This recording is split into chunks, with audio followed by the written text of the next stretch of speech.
오늘 하나님의 말씀은 창세기 20장 1절에서 7절 말씀 우리 함께 묵상하겠습니다.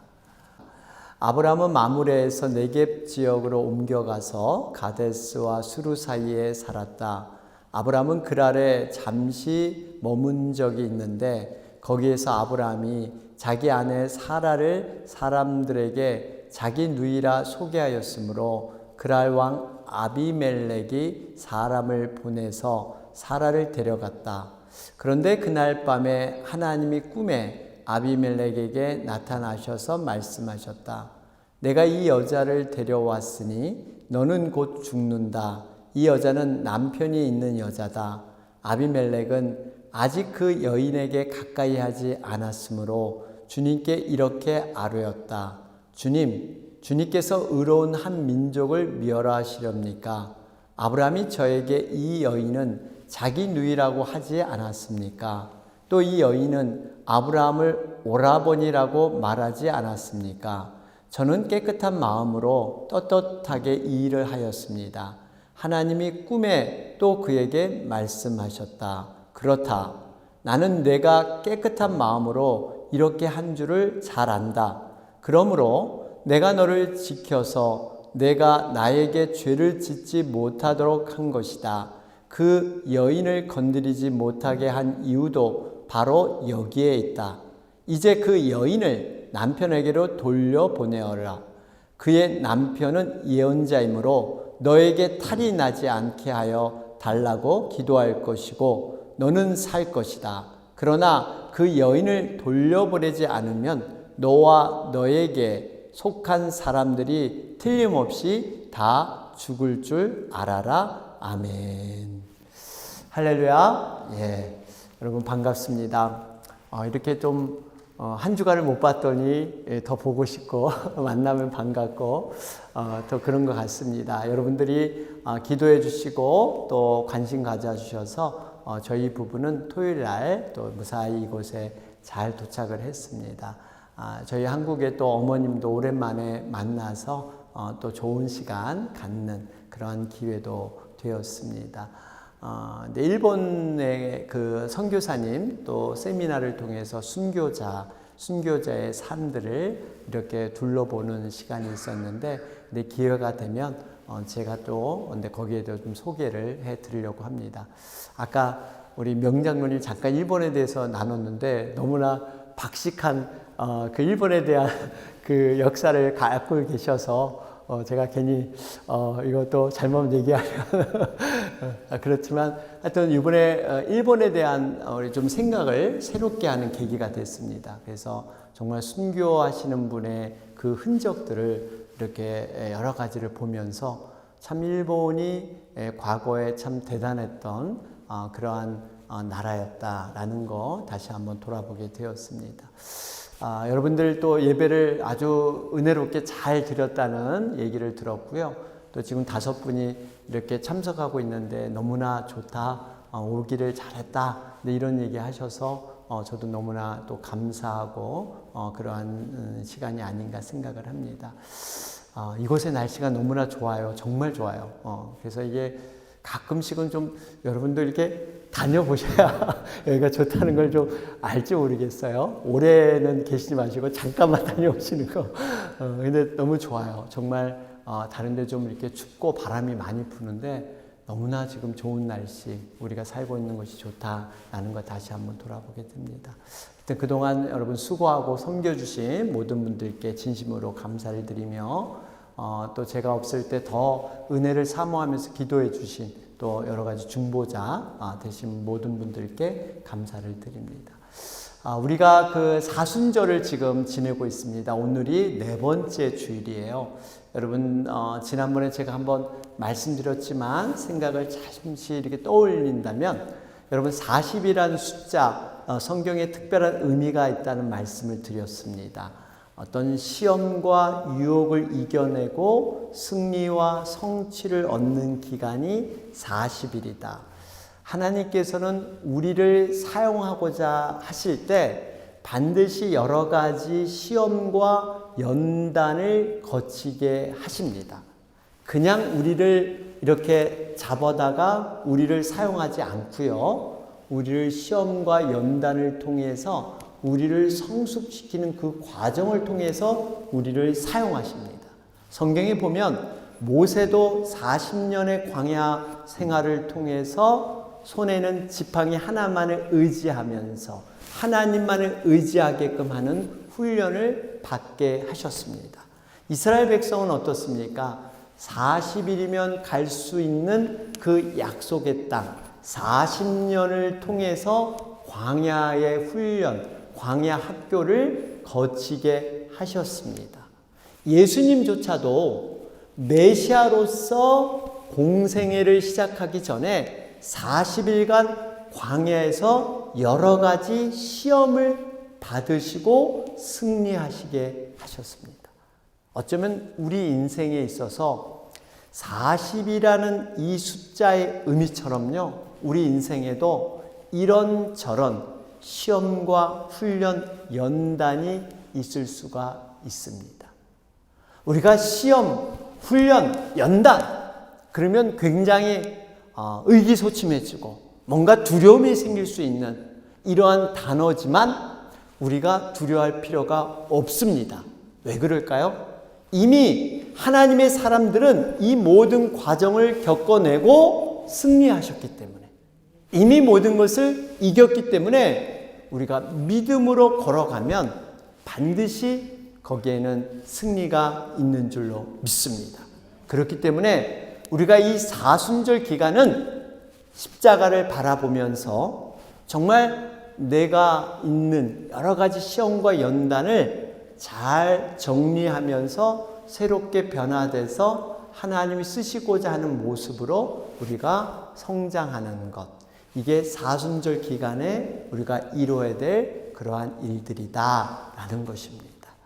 그렇기 때문에 여러분들이 사순절 기간은 특별히 십자가를 많이 묵상하세요. 저 십자가를 보시면서 저 십자가의 의미, 우리가 평상시도 물론 필요하지만 사순절 기간은 더 십자가의 의미를 묵상하는 게 필요해요. 여러분, 십자가의 의미는 어떤 것이 들어있을까요? 우리가 잘 아는 사랑, 이런 것도 들어있고요. 희생, 어떤 하나님의 긍휼, 또 대속이라 그러죠. 대속, 대신해서 죄를 속한 그 죽음의 의미가 십자가에 들어있습니다. 뿐만 아니라 이 십자가가 드디어 어떤 생명으로 새롭게 거듭나고 부활, 이런 승리, 이런 것도 십자가에 들어있습니다. 여러 가지 의미가 이 십자가에 들어있는데 우리가 놓지 못할 그런 십자가의 의미 가운데 하나가 바로 용서라는 겁니다. 용서. 하나님은 저 십자가 안에 우리를 끊임없이 용서하시는 그 모습이 저기에 들어있어요. 베드로가 그러잖아요. 율법적으로 3번만 용서해도 잘했는데 나는 7번이나 용서했습니다. 주님 잘했죠? 그랬더니 주님 하신 말씀이 아니다. 7번이 아니라 7번 곱하기 70번이라도 70번이라도 너가 용서해야 된다. 그런 얘기 하세요. 내가 너희를 용서한 것 같이 너희도 서로 사랑하고 용서해라. 그 기준이 하나님이 우리를 용서한 것 같이 분명한 기준이 있어요. 그 기준대로 너희가 용서하라. 여러분, 성경에는 이런 그 신앙의 많은 위인들이 기록되어 있습니다. 하나님께서 인정받았던 사람들이 많이 기록되어 있죠. 모세는 여러분 어떻게 우리가 기억하고 있습니까? 이 세상에서 이 지면에서 온유한 사람이다. 여러분, 다윗은 하나님 마음에 합한 자다. 이런 평가를 받고 있습니다. 뿐만 아니라 여자분들의 신앙도 많이 기록되어 있죠. 그 중에 대표적인 사람이 죽으면 죽으리라. 에스더 왕후. 정말 목숨을 걸고 하나님의 뜻을 이루려고 했던 훌륭한 여인도 있습니다. 또 여인 중에 가장 빛나는 믿음의 여인은 뭐니 해도 바로 이 예수님의 어머니 마리아가 있잖아요. 여러분, 마리아는 정말 동정녀, 남자를 알지 못했던 그러한 처녀의 몸이었는데 어때요? 성령으로 임신했다. 성령으로 잉태했다. 이것을 믿음으로 받아들인 줄 믿습니다. 주여 계집종이오니 그저 시키는 대로 모든 것을 받겠습니다. 여러분, 믿음은 어떤 이성과 우리의 상식과 경험을 초월한 그러한 세계입니다. 어떻게 처녀의 몸에서 어떻게 잉태를 할 수 있을까? 이건 도저히 상식으로는 불가능한 얘기예요. 그런데 믿음으로 이게 가능하다고 받았기 때문에 믿음으로 모든 것이 이루어진 줄 믿습니다. 마리아의 이러한 믿음이 없었다면 우리가 예수님을 만나지 못했을 거예요. 그분이 육신을 입고 이 땅에 내려오지 못했을 것입니다. 이러한 믿음의 사람이 있기 때문에 우리 교회가 우리가 믿음으로 이렇게 유지되고 하나님의 뜻을 이루는 도구로 여러분 사용되고 있는 줄로 믿습니다. 여러분, 이런 믿음의 사람 가운데 대표적인 사람, 또 우리가 간과하지 못할 사람이 바로 아브라함입니다. 믿음의 조상 아브라함, 믿음의 원조 아브라함. 한국 가니까 원조 무슨 탕, 원조란 말을 굉장히 많이 써요. 우리가 처음이라는 거예요, 처음. 이만큼 처음이 중요한 거예요. 여러분, 믿음의 처음 얼마나 중요해요. 여러분, 이 아브라함의 믿음은 얼마나 깊은 믿음인지 몰라요.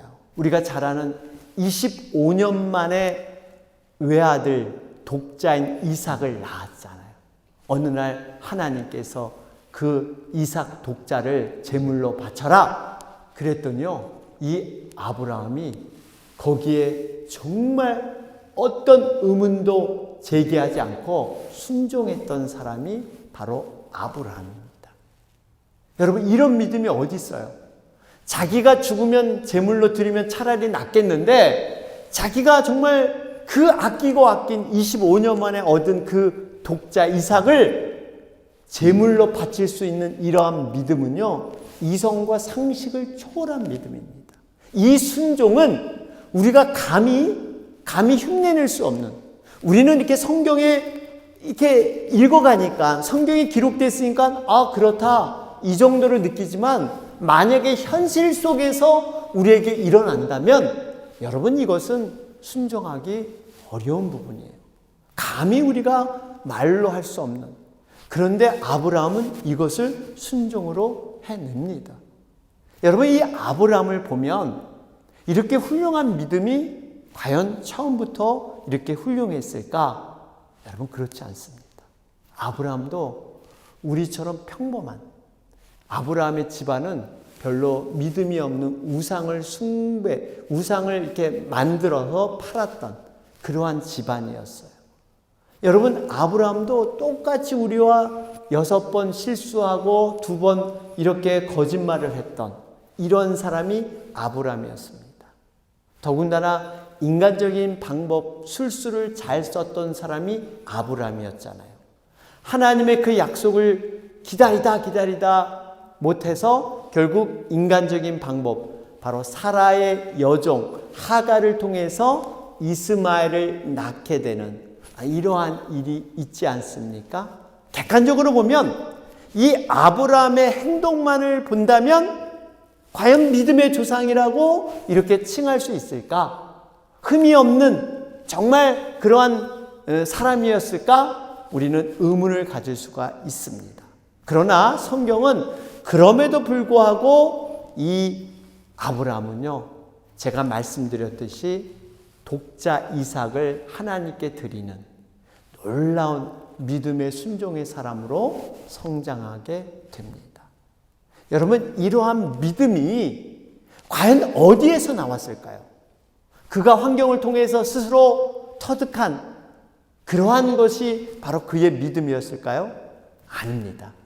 아브라함이 이렇게 믿음으로 서게 된 것은 무엇보다도 한량없는 하나님의 은혜, 그 사랑, 그 은혜와 사랑이 있기에 아브라함이 이렇게 세워진 줄로 믿습니다. 하나님께서는요, 아브라함의 실수와 연약함에도 불구하고 그 허물을 덮어주셨기 때문이에요. 그 허물을 가려주셨기 때문입니다. 여러분, 이것 때문에 이 손 놓지 않고 아브라함을 붙잡아 줬기 때문에 아브라함이 믿음으로 세워진 줄로 믿습니다. 이번에 우리 이렇게 교회 협의회, 우리 지역에 있는 목사님과 함께 이렇게 일본의 그 순교자 세미나에 참석을 했는데, 우리가 같은 시간을 가지면서 이런 얘기를 했어요. 우리가 이민 목회 어렵다고 하는데, 그럼에도 불구하고 우리가 이렇게 목회를, 사역을 할 수 있었던 것은 사실은 우리가 뭐 어떤 특별한 능력이 있어서, 어떤 우리의 열심이 있어서 이게 아니라는 거예요. 우리가 다 부족하고 허물이 많은데 뒤돌아보면 실수하고 정말 이 연약한 그런 기억들이 다 많다는 거예요. 그런데 결론적으로는 하나님께서 그 허물을 가려주셨기 때문에, 그 연약함을 덮어주셨기 때문에 우리들이 이 자리에 있다, 우리가 목회를 해 나왔다, 이런 고백들을 하시더라고요. 여러분, 우리의 인생을 돌아보면 아찔했던 순간들이 참 많습니다. 그때 정말 하나님의 은혜와 긍휼이 없었다면 그때 어떻게 됐을까? 하나님께서 붙잡아 주셨기 때문에 우리가 이 자리에 있는 줄로 믿습니다. 어떻게 보면 인간은 본질적으로 실수하는 이런 존재입니다. 반면에 하나님은 모든 인간의 허물을 덮어주시고 그것을 감싸주시는, 이것이 하나님의 본능인 줄로 믿습니다. 믿음의 조상 아브라함도 그 예외가 아니었어요. 그의 실수를 보면 너무나 많은 실수가 있었습니다. 그 중에 하나가 오늘 이 본문에 등장하는 사건이에요. 여러분, 이 같은 사건이 과거에도 똑같이 전개되고 있지 않습니까? 창세기 12장을 한번 가보시면 여기에도 아브라함이 이집트 왕에게요, 거짓말을 해서 똑같은 수치를 당하는 그 실수와 거짓이 거기에도 기록되어 있었습니다. 창세기 12장을 한번 보시겠습니다. 12장 10절에서 13절 말씀을 보시면 이런 내용이에요. 그 땅에 기근이 들었다. 그 기근이 너무 심해서 아브라함은 이집트에서 얼마 동안 몸 붙여서 살려고 그리로 내려갔다. 이집트에 가까이 이르렀을 때 그는 아내 사라에게 말하였다. 여보, 나는 당신이 얼마나 아리따운 여인인가를 잘 알고 있어. 이집트 사람들이 당신을 보고서 당신이 나의 아내라는 것을 알면 나는 죽이고 당신은 살릴 것이요. 그러니까 당신은 나의 누이라고 하시오. 그렇게 하여야 내가 당신 덕분에 대접을 잘 받고 또 당신 덕분에 이 목숨도 부지할 수 있을 거요. 여기 보시면 여러분, 아브라함이 사는 곳에 기근이 들었어요. 흉년이 들어서 이러다 보니까 환경이 어려움을 만나게 되죠. 그 어려움이 있다 보니까 그것을 믿음으로 극복해 나가야 되는데 인간적인 방법으로 이 아브라함의 문제를 해결하려고 합니다. 여러분, 우리의 믿음은 언제 표시가 나냐면요, 이렇게 흉년이 들고 그 생활에 기근이 들 때, 어떤 어려움을 만날 때 믿음의 그 진수가, 그 진정한 모습이 거기에서 나타나게 될 줄로 믿습니다. 그래서 이 아브라함은 그 약속된 땅, 그 약속된 공동체를 떠나게 됩니다. 어디로? 이집트로. 이집트는 뭐냐면 하나님의 믿음 없이도 그럭저럭 살아갈 수 있는 땅이 이집트예요. 그곳에 가면 나일강이라는 큰 강물이 있기 때문에 하나님을 의지하고 믿음으로 구하지 않아도 인간적인 방법으로 그럭저럭 살아갈 수 있는 그 나일강의 이집트, 이것을 아브라함은 생각해 놓고 그곳으로 가려고 합니다. 그런데 웬걸 그곳에 가면 어려움이 있었어요. 그게 뭐냐면 거기에 왕이 있기 때문에 아마 이 아브라함 아내 사라가 굉장히 이뻤던 것 같아요. 이뻤던 그런 여인인 것 같아요. 그래서 이게 이제 만약에 아내라 그러면 그 아내를 뺏고 자기는 죽음을 당하는 이런 경우가 있기 때문에 이제 동생이라, 동생이라 그래. 그렇게 되면 어떻게 돼요? 그 동생을 취하고 자기도 대접을 잘 받고, 근데 남편이라 그러면 자기를 죽이고 그 아내 사라를 빼올 수 있기 때문에 이런 인간적인 트릭을 썼던 사람이 바로 아브라함입니다. 여러분, 이런 실수가 이번에도 20장 여기에도 그대로 나타나고 있어요. 여러분, 오늘 20장 1절 2절 말씀을 보세요. 여기 보니까 아브라함은 마므레에서 네겝 지역으로 옮겨가서 가데스와 수르 사이에 살았다. 아브라함은 그랄에 잠시 머문 적이 있는데 거기에서 아브라함이 자기 아내 사라를 사람들에게 자기 누이라고 소개하였으므로 그랄 왕 아비멜렉이 사람을 보내서 사라를 데려갔다. 여러분 보세요.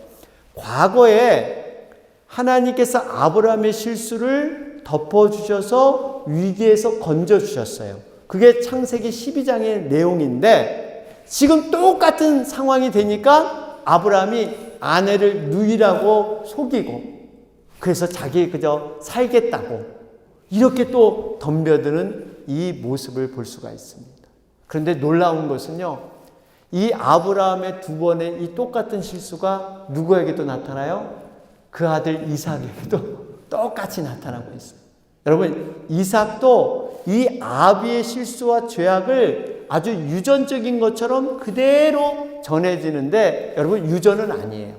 여러분, 죄가 있다 그래서 여러분 그대로 가진 않아요. 염려하지 마세요. 그런데 한 가지는 여러분, 우리의 죄의 그런 환경이나 죄의 기질이 자녀들이 영향받을 수 있는 그 확률이 큽니다.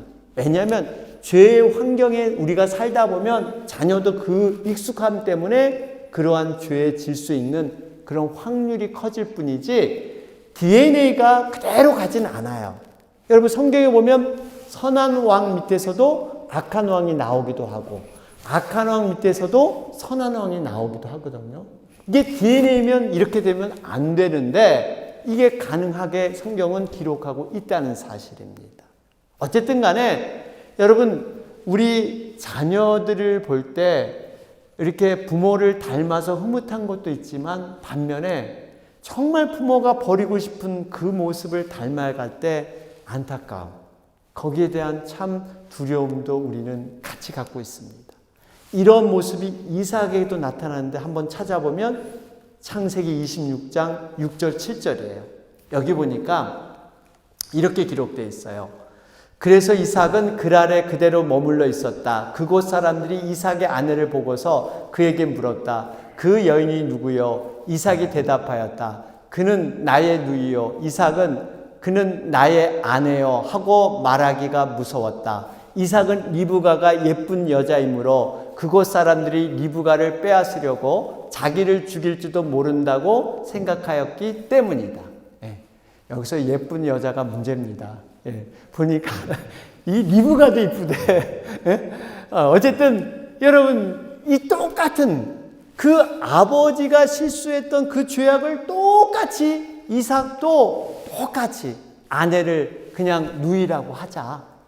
아내라 그러면 자기도 죽음을 당할까 무서워서 이렇게 하는. 여러분, 우리가 이 아브라함과 같은 존재, 여러분, 분명한 것은 우리가 지금 이렇게 이 땅에서 하나님의 자녀로 살아가고 있다는 것은 내가 뭘 잘해서, 내가 뭐 열심히 했어서, 내가 믿음이 좋아서 아닙니다. 하나님의 끊임없는 인내와 긍휼과 사랑, 우리가 실수할 때마다 하나님이 용서하시고 그냥 받아들여 주시고 덮어주시고, 여러분, 이렇기 때문에 우리가 이 자리에 있는 줄 믿습니다. 신앙에는 두 가지가 있다 그러죠. 하나는 내가 하나님을 붙드는 것이고 하나는 하나님이 나를 붙잡아 주는 거예요. 붙드는 것이고 붙잡아 주는 것. 우리는 내가 하나님을 잘 붙들어서 이렇게 지금 평안을 유지하고 살아가는 것처럼 생각하는데 아닙니다. 하나님이 우리를 꽉 붙잡아 주기 때문에. 그래서 제가 그런 예화를 드리잖아요. 여러분들이 이제 뭡니까? 이 어린 아이가 엄마 손을 잡고 이렇게 나들이를 하는데 횡단보도를 건너려고 합니다. 차들이 쌩쌩 다니잖아요. 아주 무섭게 다녀요. 그러면 이 어린아이는 어때요? 이렇게 꽉 엄마 손을 잡아요. 무서우니까. 이게 꽉 잡아야 안전하다고 생각을 해요. 그런데 사실 엄마 입장에서는 이미 이 아이가 두려움을 느낄 줄 알고 엄마는 더 확실히 꽉 잡아주고 있었어요. 그런데 이 아이는 자기가 꽉 잡아서 안전하다고 생각하는 거예요. 여러분, 이 똑같은 이치입니다. 하나님께서 우리를 인도하실 때 우리가 두려움과 힘든 것이 있는 걸 아시기 때문에 우리를 하나님께서 꽉 잡아주세요. 내 행위와 내 열심이 아니에요. 하나님께서 우리를 품어주시니까 우리가 그 모든 삶을 넉넉히 걸어가게 될 줄로 믿습니다. 여러분, 아브라함을 한번 보세요. 하나님이 어떻게 도와주시나.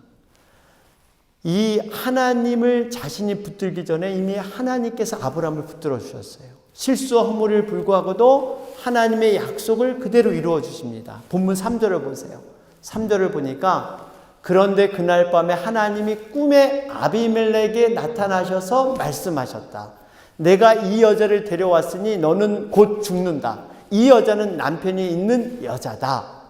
하나님께서 어떻게 도와주시냐면 아비멜렉 꿈에 나타나가지고 하나님이 도움을 주세요. 그런데 하나님의 그 도움의 시점이 언제냐? 정말 막다른 그 상황에서 도와주세요. 이제 이 아내를 뺏길 수 있는 이런 상황이 됐을 때 하나님이 적극적으로 개입하셔서 저 사라를 건드리면 너가 죽는다. 건드리지 마라. 이것이 바로 하나님께서 택한 자에 대한 하나님의 사랑인 줄로 믿습니다. 여러분, 객관적으로 볼 때는 아비멜렉이 직접적으로 잘못한 것이 없었어요. 왜냐하면 아브라함이 일방적으로 누이라고 그랬고 왕으로서 충분히 이러한 걸 취할 수 있는 그 당시에 관례가 있었기 때문에 누이라 그러니까 내가 그렇게 취하려고 한 것이고, 이게 잘못한 것이 없는데 잘못한 것은 어떻게 보면 거짓말한 이 아브라함이 잘못인데 하나님께서는 아브라함의 손을 들어 주십니다. 우리가 이 부분에서 하나님은 공평하신 하나님이신데 어떻게 이렇게 하실 수 있을까? 아브라함을 일방적으로 편애하시는 것이 아닐까? 어떻게 보면 믿음이 없는 분들은 이 부분에서 조금 의아하게 생각할 수 있는 그러한 부분입니다. 그런데요, 여러분, 하나님은 공평하신 하나님인 줄 믿습니다. 우리가 이성의 도덕의 잣대로 생각할 수 있는 그 초월될 수 있는 것이 하나님의 공평 속에 들어있어요. 여러분, 이 부분을 우리가 어떻게 볼 수 있냐면 아비멜렉이 항의할 때 하나님의 그 풀어가는 방법을 통해서 이걸 볼 수가 있어요. 여러분, 아비멜렉 입장에서 사실 굉장히 억울해할 수 있습니다. 아니, 저들이 속여서 나는 그 속인 거짓말을 받아들인 것 뿐인데 내가 이런 어려움을 당하나? 그러면서 아비멜렉이 하나님께 항변하는 모습이 바로 6절의 말씀입니다. 6절을 보시면 하나님이 꿈에 또 그에게 말씀하셨다. 그렇다. 나는 내가 깨끗한 마음으로 이렇게 한 줄을 잘 안다. 그러므로 내가 너를 지켜서 내가 나에게 죄를 짓지 못하도록 한 것이다. 그 여인을 건드리지 못하게 한 이유도 바로 여기에 있다. 여러분, 여기 보세요. 하나님이 아비멜렉의 마음을 안다 그랬어요. 내가 깨끗한 마음으로 이렇게 한 줄을 안다. 하나님이 그 마음을 다 아세요. 그러면서 한 가지는 내가 너를 지켜서 너가 나에게 죄를 짓지 못하도록 한 것이다. 여러분, 결국 만약에 아비멜렉이 이 아브라함의 아내 사라를 취했다면 죄를 짓게 되는 거예요. 누구에게? 하나님께. 여러분, 하나님은 하나님의 자녀를 이렇게 보호하세요. 여러분, 아브라함에게 죄 짓는 게 아니라 하나님이 나에게 너가 죄를 진 거야. 그래서 이 여인을 건드리지 못하게 한 것도 바로 그러한 이유야. 이렇게 하나님은 말씀하세요. 그러니까 하나님은 일방적으로 아비멜렉에게 잘못됐다 꾸짖는 게 아니라 너 정말 마음이 순수한 거, 깨끗한 건 내가 안다. 그러면서 그 상황을 설명해 주시는 거예요. 여러분, 이 의미가 뭘까요? 여러분, 왜 사라를 건드리지 못하게 했을까요? 이유는 분명합니다. 하나님의 약속 때문이에요. 약속 때문에 그래요. 이 사라의 몸을 통해서 약속의 씨앗, 이삭이 태어나기 때문에 절대 몸이 더럽혀지면 안 되는 하나님의 약속이기 때문에 아브라함의 훌륭한 인격도 아니고 아브라함의 훌륭한 믿음도 아닙니다. 하나님의 약속 때문에. 여러분, 약속이 이렇게 중요한 거예요. 우리가 하나님의 사람으로 살아갈 수 있는 것은 내 믿음이나 나의 훌륭한 인격 때문에 내가 열심히 봉사하고 열심히 하기 때문에 아니에요. 하나님이 우리에게 맡겨진 사명, 우리에게 맡겨진 약속, 그 약속 때문에 우리를 하나님이 참으시고 용서하시고 인도하신 줄 믿습니다. 하나님의 약속이 이렇게 중요해요. 하나님의 사명이 이렇게 중요한 거예요. 여러분, 우리가 때로는 어렵고 힘들 때마다 기억해야 할 것은 하나님의 사명이에요. 하나님의 약속이에요. 그 약속과 사명이 있는 한 우리는 넘어지지 않는 줄로 믿습니다. 하나님의 의라는 것은 우리가 잘났건 못났건 거기에 상관없이 하나님은 아버지로서 모든 역할을 꾸준히 감당하시겠다는 그 결단이 하나님의 의라는 거예요. 이런 아브라함을 하나님은 포기하지 않고, 야, 네가 어떻게 2번씩이나 똑같은 거짓말을 해? 네 아들까지도 그런 일을 할 거야? 하나님은 다 아셨어요. 그런데도 불구하고 내가 택한 아브라함, 너기 때문에 내가 너를 끝까지 책임질 거야. 너를 끝까지 하나님의 내 약속에 너를 세울 거야. 이게 바로 하나님의 마음이십니다. 여러분, 우리가 때로는 내가 연약해지고 내가 참으로 이렇게 보잘것없이 이렇게 무너질 때 과연 하나님의 나를 사용하실까? 이런 의구심, 좌절감 이런 거 들 수 있어요. 그런데 그럼에도 불구하고 하나님의 약속이 있기 때문에, 사명이 있기 때문에 우리가 다시 일어나게 될 줄로 믿습니다. 아브라함을 향하신 하나님의 은혜가 여기에 멈추지 않습니다. 본문 7절을 보실까요? 여기에 멈추지 않고요. 7절에 뭐라 그러시냐면, 이제 그 여인을 남편에게로 돌려보내어라.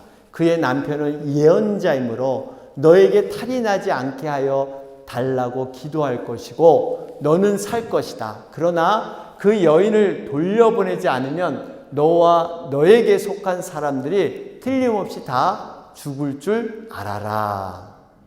여기 보니까 이 아브라함을 하나님이 어떻게 아비멜렉에게 말하고 있느냐면, 그의 남편은 예언자래요. 예언자.